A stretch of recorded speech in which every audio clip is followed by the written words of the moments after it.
So you may have noticed the last couple of lives have kind of had a theme, and I'm going to continue on with that theme. So the last two lives I covered, if you want to go back and watch, I covered step 1 and step 2 of our digital marketing process.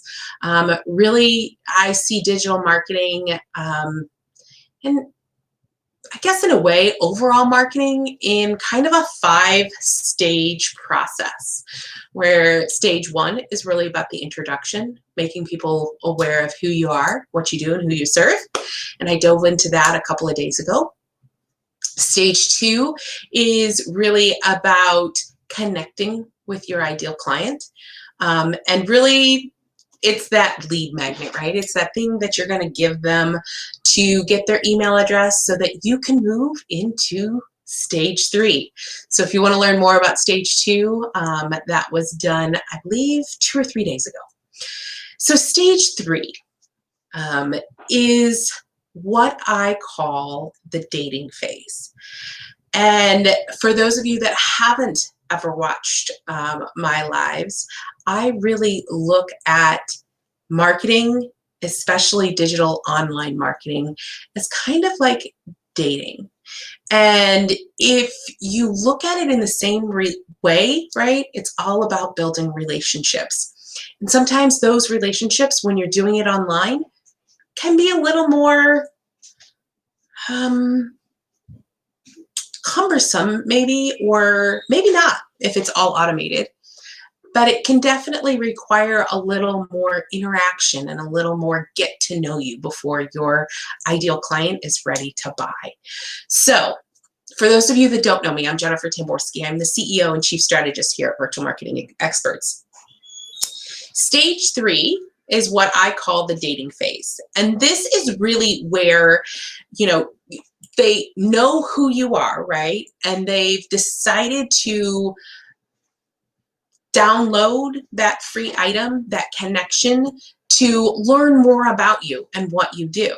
So you really want to use stage 3 as a warming up phase to move them on to stage 4, which is where the commitment comes in, where the purchases come in.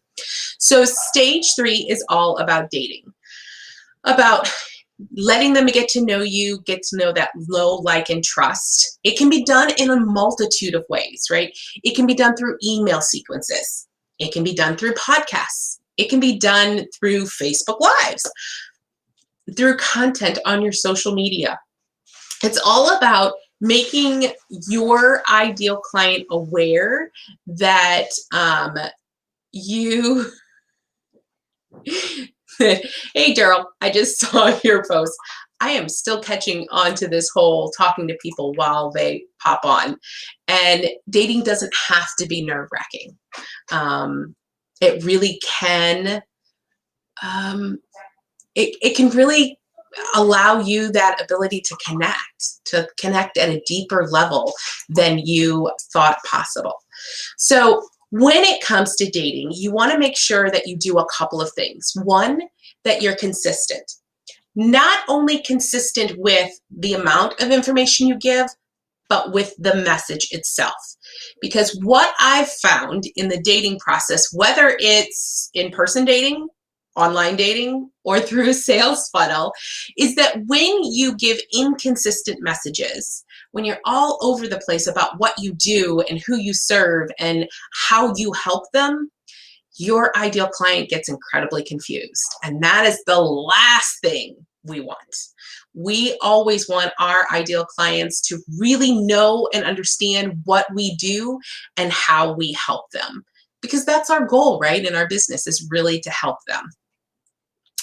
The other thing is you really want to make sure that you are providing enough information, that you're providing value to them. So it's not enough just to let them know your personality. They also need to learn that you are the expert in what it is that you do.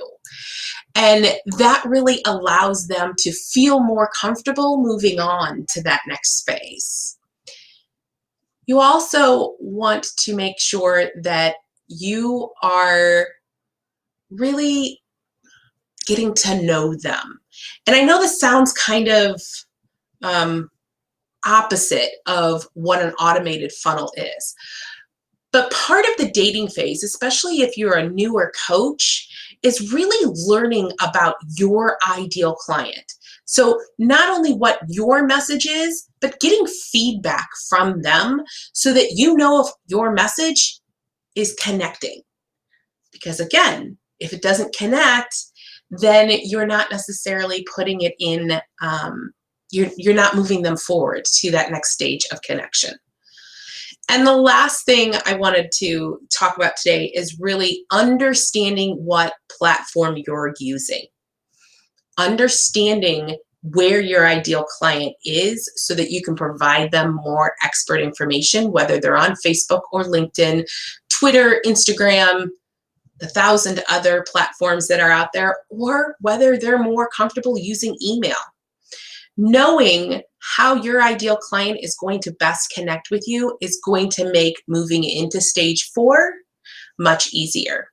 I'll talk about stage 4 next time, but it's the commitment phase. And it's where we all want to get with our ideal clients.